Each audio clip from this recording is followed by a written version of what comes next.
ہماری اسماعیلی فیملیز کی جو لائف ہے روئن ہو چکی ہے. مور دین 1/3. ہماری بہت سی ایسی بہنیں ہیں کہ جن کے لیے کچھ کہتے ہوئے مجھے شرم آتی ہے. میں ایک پتا سمان ہوں, میرے منہ سے وہ چیزیں نہیں نکل سکتی اپنی بیٹیوں کے لیے. عورتوں میں ویکنیس بہت زیادہ آ گئی ہے, اس لیے کہ یہاں جب جھگڑا کرو تو گورنمنٹ تم کو 50% دلاتی ہے, اس لیے.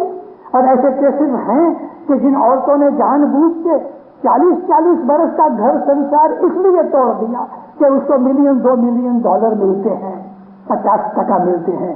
کیا ہے, بیٹھ کے عائش کریں گے. شراب, ڈرگس, ویمنائزیشن, اور سامنے ہماری عورتوں کا بھی کیریکٹر بگڑتا جاتا ہے. میں منہ کھولنا نہیں چاہتا, میری طاقت نہیں کہ میں جماعت خانے کے اندر آپ کو سب باتیں کہوں, لیکن دل جلتا ہے. اس لیے آج میں نے فیصلہ نہیں کیا تھا, میں نے کوئی پلان نہیں بنایا تھا کہ میں کیا بولوں. میں نے اپنی زندگی میں کبھی پلان بنا کے وائز نہیں کی. میں ایک سمپور اپنی انسپریشن کے اوپر چلتا ہوں. آج شاید مولا کی یہ مرضی ہوگی کہ میں آپ کے سامنے ایک وہ کتاب کھول دوں کہ جو کتاب آپ کی آنکھوں میں بند ہے. ہمارا اسٹرکچر بگڑتا جاتا ہے. حضرت امام کے فرمان پڑھتا ہوں تو اس میں اشارے ملتے ہیں کہ تم اپنی فیملی لائف یونائٹڈ فیملیز کے لیے کوشش کرو, تم اپنے باپ دادا کی پرانالیکا کے اوپر عمل کرو.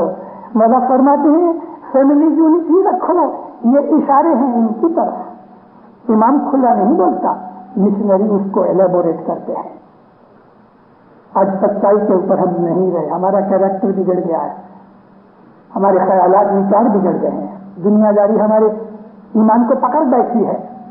ہم اسماعیلی روحانی آدمی ہیں, ہمارا مذہب روحانی ہے, ہمارا مذہب نورانی ہے. روحانی بھی ہے, نورانی بھی ہے. نورانی فیملی کے ہمارے اندر آسرا اور سایہ ہے امام کی فیملی کا. ہم اس کے روحانی بچے ہیں. ہمارے دلوں کے اندر نور ہے, اور اس سے اعظم کے طریقے سے یا مولانا حضرت امام کی رحمت و بخششوں سے اس نے جو ہمیں بخشی ہوئی ہیں بہت سی منڈلیوں کی شکلوں کے اندر, اس نے ہمیں بہت سی ایسے بڑے بڑے القاب دے دیے, رحمتیں کی ہیں. لیکن ہم اپنی اس نورانیت کو, اس روحانیت کو, اس سچائی کو بگاڑ رہے ہیں. فیوچر جنریشن کا خیال کرو. ایسی بہت سی مائیں ہیں ہماری قوم کے اندر, ایسی بہت سی مائیں ہیں جنہوں نے شادی نہیں کی اور بچے پیدا کیے ہیں, جو ہمارے مذہب میں حرام ہے. کامن لا میرج کینیڈا کے اندر لیگل ہو گئے, بھلے ہو گئے. ہمارے مذہب میں لیگل نہیں, ہمارے مذہب میں فاربیڈن ہے. ڈکر کے گوشت کی طرح حرام ہے. ایڈلٹری جس طرح حرام ہے, بالکل یہ کامن لا میرج بھی ہمارے مذہب میں حرام ہے. اسلام جنرل حرام کرتا اس کو. ہماری جماعت میں ایسی بہت سی چیزیں پیدا ہو رہی ہیں. جنہوں نے کیا ہے ان کے لیے مجھے اتنا دکھ نہیں, کیونکہ ایک آدمی کھڈے میں گر پڑا ہے, اس کو تو خیر ہم کوشش کریں گے نکال رہے ہیں, لیکن اس کے دورے کے ساتھ دوسرے جو کھچتے چلے آتے ہیں گرنے کے لیے, ان کو بچاؤ پہلے, اس کو چھوڑ دو کھڈے میں پڑا بھلے پڑے. میرا مطلب فیوچر جنریشن کا ہے. ہماری بہت سی جوان بہنیں بھائی بدیوں برائیوں گند کے اندر, ایکسکریمنٹ کے اندر پڑے ہوئے ہیں. نورانی اور مذہب کی نظر سے میں دیکھتا ہوں تو میں یہ دیکھ رہا ہوں, میں یہ سمجھ رہا ہوں کہ یا مولا ان کی اولاد کا کیا ہوگا. یہ بچہ جب بڑا ہو کے یہ سمجھے کہ میری ماں نے مجھے پیدا کیا لیکن میرا باپ کون ہے وہ پتا نہیں, میری ماں نے کبھی شادی نہیں کی, اس بچے کی کانشیسنیس کے اوپر کیا اثر پڑے گا. اور کبھی وہ لڑکی ہوگی تو استغفر اللہ, اس کا انجام کیا آئے گا. آئسولیٹڈ کیس نہیں ہے. سمجھتا ہے ایک کیس ہو گیا اور میں نے گپ مار دی.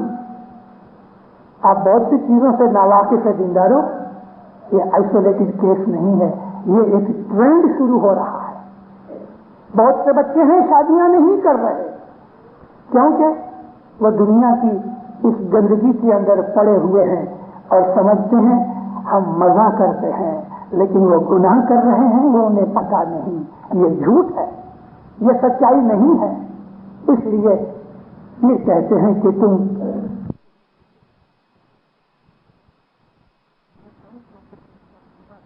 معافی مانگتے ہیں، وہ رحیم و کریم رب العالمین ہمیں بخش دیتا ہے۔ اور ہمارے مذہب کے اندر تو بخشامنی بہت ہے، لگ بھگ ہر مجلس کے اندر کچھ چھانٹا ہوتا ہے۔ ایک یہ ہماری آج کی یہ جو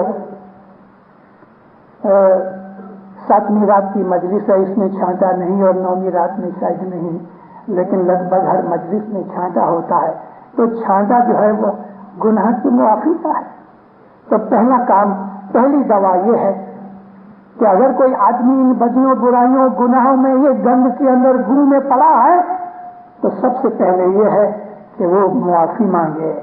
40 دن 40 دانے کی روز ایک تسبیح استغفر اللہ کی نکالو، تاکہ خدا کی رحمت جو ہے وہ تمہاری مدد کے لیے کھڑی ہو جائے۔ دوسری بات یہ ہے کہ یہ دھیان کرو کہ اس قسم کے گناہ کرنے والے وہی ہوئیں گے کہ جو 3 وقت کی دعا برابر نہیں پڑھتے۔ میں آپ کو اس بات کے لیے چیلنج دے سکتا ہوں کہ اگر کوئی آدمی میرے سامنے آ کے کہے کہ میں نے یہ سب گناہ کیے ہیں لیکن 3 وقت کی دعا برابر پڑھتا ہوں، امپاسبل، کیونکہ 3 وقت کی دعا اٹ سیلف جو ہے نا، وہ بہت سے گناہوں سے بچاتی ہے۔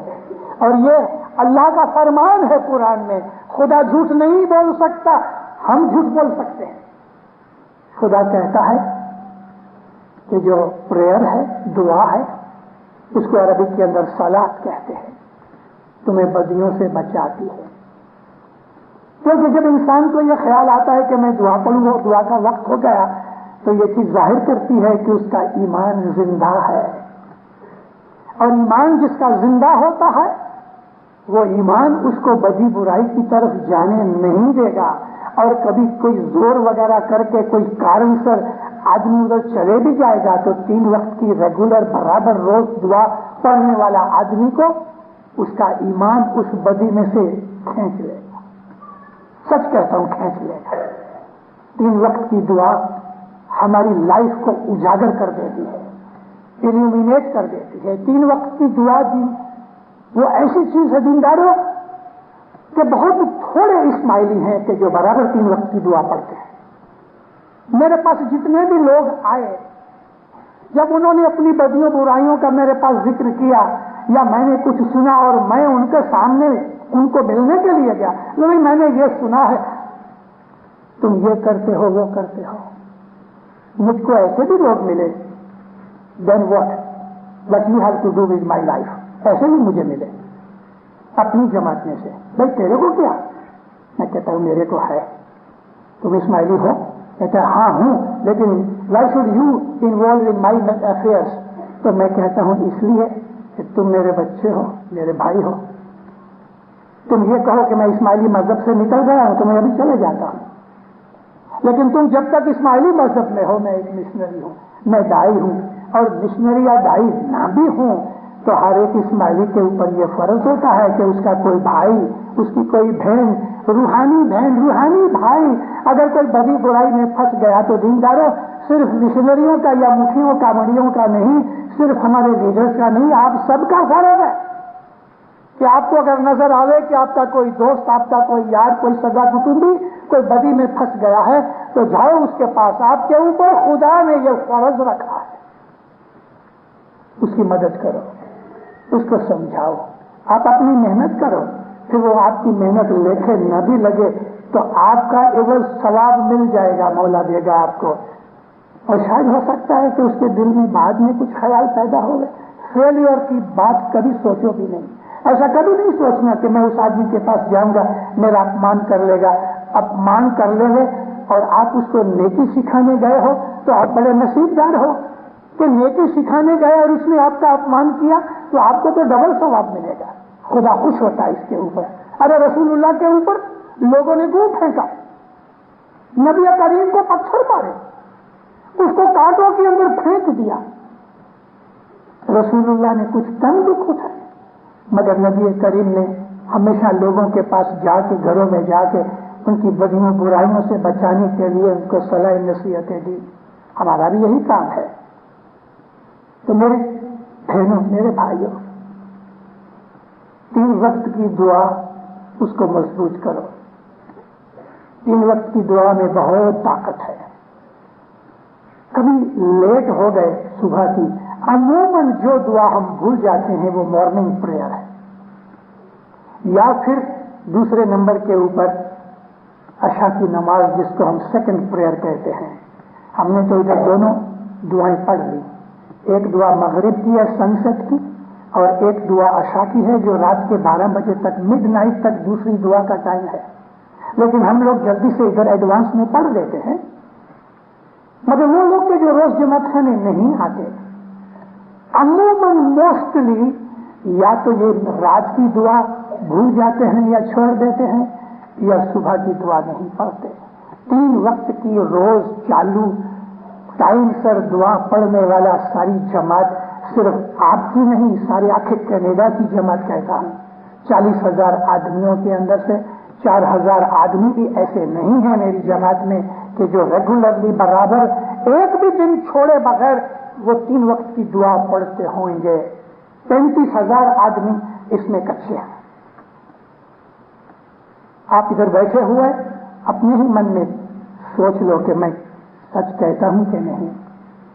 3 وقت کی دعا برابر پڑھو. ہماری دعا برابر نہیں.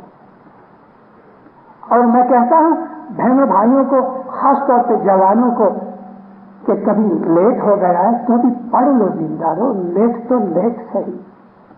مولا کو مولا سو گیا تھا تو بڑا رحم رحمی ہے، میں دعا پڑھ لیتا. دعا پڑھ لو. دعا کا ٹائم، صبح کی دعا کا ٹائم آج کل کے ویدر کے حساب سے 5 بجے سے لے کے 6 بجے تک ہے. لیکن میں آپ کو یہ کہتا ہوں کہ جس کو عادت نہیں ہے یا کبھی لیٹ ہو گئے، نیند آ گئی، 7 بجے آنکھ کھلی اٹھ کے پڑھ لو. 7 بجے پڑھ، 8 بجے پڑھ لو، لیکن دعا چھوڑو مت. اگر خدا نخواستہ طبیعت بیماری میں ہے اور بیماری یا دوا کے کارن سے 10 بجے آنکھ کھلی ہے نا 10 بجے، تو بھی 10 بجے بھی دعا پڑھ لو، لیکن دعا پڑھو. جب آپ دعا پڑھنے کی عادت ڈال دو گے نا تو انشاءاللہ تھوڑے ہی مہینوں کے اندر سے ہی آپ کی کانشنس آپ کو کھینچ کے رائٹ ٹائم کے اوپر لے کے آئے گی. یہ جو دوسری دعا ہے وہ رات کے 12 بجے تک مڈ نائٹ تک قبول ہے. لیکن کبھی کوئی ایسا کام جاب کے کارن سے کسی اور کارن سے مڈ نائٹ ہو گئی، اس دن آپ جماعت خانے نہیں آئے، دوسری دعا نہیں پڑھی گئی، تو میں کہتا ہوں مڈ نائٹ ہو گئی، رات کا 1 بج گیا، تو بھی دعا پڑھ کے سوؤ. لیکن دیندارو نکی یہ کرو کہ میں 3 دعائیں روز پڑھوں گا. یہ ایک بہت امپورٹنٹ چیز ہے. اور چھوٹے بچوں سے 2-2.5 برس کی عمر کے بچے سے، بلکہ میں تو کہتا ہوں کہ وہ بیبی پیدا ہوا ہے نا تب سے اس بیبی کو اپنی گود میں بٹھا کے ماں کو کہتا ہوں کہ دعا پڑھو، اور نیت کرتے وقت مولا میں دعا پڑھتی ہوں، اس بچے کی بھی نیت کرتی ہوں، تو ماں کو بھی ثواب ملے اور اس بچے کو بھی دعا پڑھنے کا ثواب ملے. حالانکہ بچے کے اوپر 12 برس کی عمر تک دعا اگر نہ پڑھے تو گناہ نہیں ہے، مگر جو اس عمر تک اس کو چھوڑ دیں گے تو وہ تو ایکسٹرے ہو جائے گا. تو اپنے بچوں کو دعا پڑھاؤ، خود بھی دعا پڑھو. تیسری کیپسول دیتا ہوں، بڑی پاورفل کیپسول ہے، اور اس میں فل کمپلیٹ وٹامن ہارمونز ایسے ہیں کہ سر سے پاؤں تک کی سب بیماریاں یہ کیپسول سے نکل جائیں گی. بہت پاورفل دوا ہے، اور یہ دوا ایسی ہے کہ میں نے بہت دفعہ اس کا ایکسپیرینس کیا ہے. اپنے اوپر تو ہے ہی الحمدللہ، شکر میرے مولا کا. دینداروں میں آپ کو جماعت خانے میں کھڑا ہوں، میرا حاضر امام ادھر موجود ہے. میں نے جماعت کو ایسی بات کبھی نہیں کہی جو میں نہیں پالتا. الحمدللہ میں پالتا ہوں اور پھر میں آپ کو کہتا ہوں. مگر یہ جو کیپسول ہے، میں نے بہت سے بہنوں بھائیوں کو یہ کیپسول کے لیے کہا ہے، اور جس نے بھی یہ کیپسول اختیار کی کھائی وہ سکھی اور آباد ہو گئے.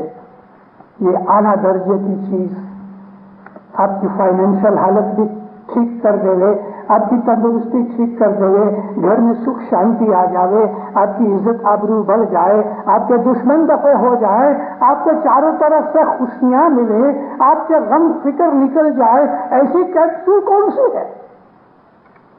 اب بے چین ہو رہے ہو. وہ کیپسول ہے دسوند کی. دسوند سچ کہتا ہوں اتنی پاورفل دوا ہے یہ. سب سے پہلے اپنے گناہوں کی معافی مانگ لو 40 دن، اور اس کے بعد 3 وقت کی دعا برابر ٹھیک کرو جو پرہیزی میں آتی ہے، اور اب یہ کیپسول کھاؤ. کتنی بھی آلک ہوئے 10 منٹ برابر دو. آپ کو شروع 10 منٹ دینے میں تکلیف ہوگی، ہیزیٹیشن ہوگی، میں یہ دے دوں گا تو میرا پورا نہیں ہوئے گا. میں کہتا ہوں بالکل ڈرو نہیں، بالکل ڈرو نہیں. مولا کے گھر کی دوائیں جو ہیں ان کا کوئی خراب ری ایکشن ہے ہی نہیں، 100% افیکٹو ہیں. اگر کسی آدمی کو یہ ڈر ہے کہ میں 10 منٹ دوں گا تو میرا پورا نہیں ہوئے گا، میں آپ سے آج وعدہ کرتا ہوں کہ 6 مہینے آزما کے دیکھ لے وے، 6 مہینے دکھ اٹھا کے دیکھ لے وے کہ یہ دوا کام آتی کہ نہیں آتی. اس کو برکت ہو جائے گی، اس کے کام پورے ہو جائیں گے. الہی برکت کے ساتھ ساتھ اس کے کام خود بخود ہونے لگیں گے. میرے پاس تو بہت سے بھائی بہن آتے ہیں فائنینشیل تکلیفوں کے لیے، تو میں ان کو کہتا ہوں مالدار بننا ہے، یعنی کروڑ پتی کے ملینر کی بات نہیں کرتا. تمہاری اتنی آوک ہوئے کہ تم اچھی طرح سے رہ سکو، تمہیں آسودگی چاہیے، 10 منٹ برابر دو. اور واللہ آپ کو کہتا ہوں میں نے جتنوں کو کہا 100% ان لوگوں کو افیکٹ ہوا جنہوں نے کیا. 100%. 10 منٹ ایک ایسی چیز ہے کہ جو آپ کی مال دولت کے اندر برکت پیدا کرے گی. 10 منٹ وہ چیز ہے کہ جو آپ کے وچاروں کو بدلائے گی. 10 منٹ وہ چیز ہے کہ جو ایمان کی دعائیں آپ کے ساتھ صبح سے شام تک چلتی رہیں گی. 10 منٹ سے آپ کے دشمن ویک ہو جائیں گے. 10 منٹ دینے سے آپ کی بلائیں دور ہو جائیں گی. 10 منٹ دینے سے آپ میں بڑی ہمت آئے گی. 10 منٹ دینے کے اندر آپ کے اندر کانفیڈنس آئے گا. 10 منٹ دینے سے میں ایسا نہیں کہتا کہ 640-90 آپ کو دوسرے دن لاٹری لگ جائے گی، لیکن آسودہ ہو جاؤ گے، آسودہ ہو جاؤ گے، قرضہ نکل جائے گا. ایک شرط ہے کہ کوئی فن فطور نہیں ہونا چاہیے. دوا کھانی تو اس کی پرہیزی بھی ہونی چاہیے. جو جگاڑ بھی کھیلے اور 10 منٹ دے گے تو کہے کہ میں تو مالدار نہیں بنا، تو بھائی بھیا تم دوا کھاتے ہو لیکن پرہیزی نہیں کرتے. 10 منٹ دیتے ہو اور جگاڑ بھی کھیلتے ہو، 10 منٹ دیتے ہو اور شراب بھی پیتے ہو، 10 منٹ دیتے ہو اور ایڈلٹری بھی کرتے ہو. یہ تو نہیں ہوتا. اگر برابر پرہیزی کرو تو 10 منٹ جو ہے نا، 10 منٹ دے لے کہ سرگیں رہ لے. حیران نہ ہو سے کوئی، وہ حیران نہیں ہوئے گا، پشیمان نہیں ہوئے گا. اپنی 10 منٹ مضبوط کرو. یہ 3 دوائیں اگر کرو گے تو بعد کی دوائیں آپ کو خود بخود مولا دیتا رہے گا. اس کے بعد تو پھر بیت الخیال کی عبادت آتی ہے، جماعت کی سیوا وغیرہ آتی ہے. جماعت کی ادھر ایک کاغذ گر گیا، صرف ایک چاکلیٹ کا ایک ریپر گر گیا جماعت خانے میں، آپ نے اس کو اٹھا کے ڈسٹ بن میں ڈال دیا. آپ نے ایک نیکی کی، حضرت امام کے گھر کی سیوا کی. یہ چیز بھی آپ کو کتنی چھوٹی ہے، صرف ایک ریپر اٹھا کے آپ نے گاربیج میں ڈال دیا ہے، تو یہ بھی سیوا میں لکھا جاتا ہے، یہ بھی عبادت میں لکھا جاتا ہے. وہ لوگ کے جو جماعت کی ایک یا دوسرے طریقے سے سیوا کرتے ہیں، بھائی اور بہن ہیں، کوئی اندر سیوا کرتے ہیں، کوئی مال کی سیوا کرتے ہیں، کوئی اور طریقے سے، یہ عبادت ہے. سیوا انسان کو بہت سی بدیوں، برائیوں، بلاؤں، آفتوں سے بچاتی ہے، لیکن وہ 3 چیزیں اپنے آپ کو ہر روز مولا کے سامنے گنہگار سمجھو. کارن کہ ہمارے سے اجانے گناہ بھی ہو جاتے ہیں، اس لیے ہم استغفار پڑھتے ہیں. روز پڑھو، اپنے گناہوں کی مولا سے معافی مانگو، 3 وقت کی دعا برابر پڑھو، 10 منٹ برابر دو، اور جہاں تک بن سکے روز جماعت کرنے آؤ. پھر میں مولانا سلطان محمود صاحب کی بات کر کے میں یہ اپنی واز پوری کرتا ہوں. ایک آدمی بامبے کے اندر چھوٹی سی دکان کا مالک تھا. وہ 15-16 گھنٹے کام کرتا تھا، مگر اس کا خرچہ پورا نہیں ہوتا تھا. ہر مہینے کچھ نہ کچھ ٹوٹتا رہے. مومن شخص تھا.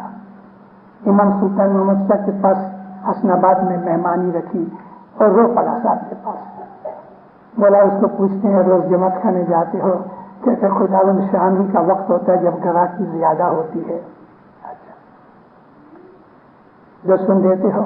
کہتے خداوند پورا ہی نہیں ہوتا، تھوڑی سی دیتا ہوں. مولانا امام سلطان محمد شاہ نے اپنا ہاتھ اپنے گلے پہ رکھا،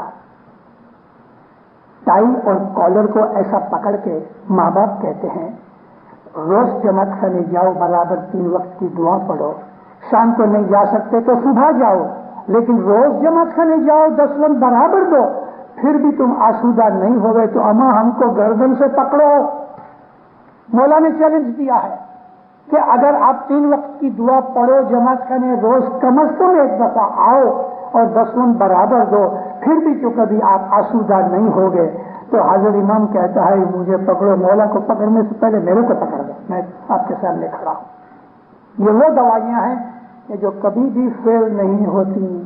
یہ حق ہے، یہ سچ ہے، یہ حقیقت ہے، اور یہی دین اور مذہب اور ایمان ہے. دینداروں، اس میں سے پھر آپ کو خوشیاں اور آبادیاں اسپراؤٹ ہوئیں گی کہ جس کا پتہ اس وقت نہیں کہا جا سکتا. تو آپ کے دل کے اندر پیدا ہوگا. اس آدمی کو دنیا اور دین کی بادشاہت ملے گی، یعنی انت کرن کی خوشیاں آبادیاں ملے گی. ایک دوسرے بھائی بہن کی مدد کرو، ایک دوسرے کی سیوا کرو، ایک دوسرے کو اچھی صلاح دو، ایک دوسرے سے محبت رکھو. یہ سب چیزیں پھر بعد میں آتی ہیں. مولا آپ کو سکھی آباد کرے، ایمان کی سلامتی دے، مولا حقیقت ہی سمجھ دے، گناہ و بدیوں سے بچائے، شیطان کے فریب سے بچائے، نافرمانی کے کام سے بچائے. مولا آپ کی تمام آفتیں، بلائیں، تکلیفیں، مصیبتیں، دکھ، تکلیف، چنتا، ویادی دور کرے. مولانا حضرت امام آپ کو دستم سکریت میں پورا رکھے. مولا عبادت بندگی میں مشغول رکھے، صبح شام جماعت خانے آنے کی توفیق دے. مولا آپ کی تمام تکلیفیں دور کر کے اپنی نیک مرادیں پوری کرے. مولا ظاہر باطن دیدار نصیب کرے.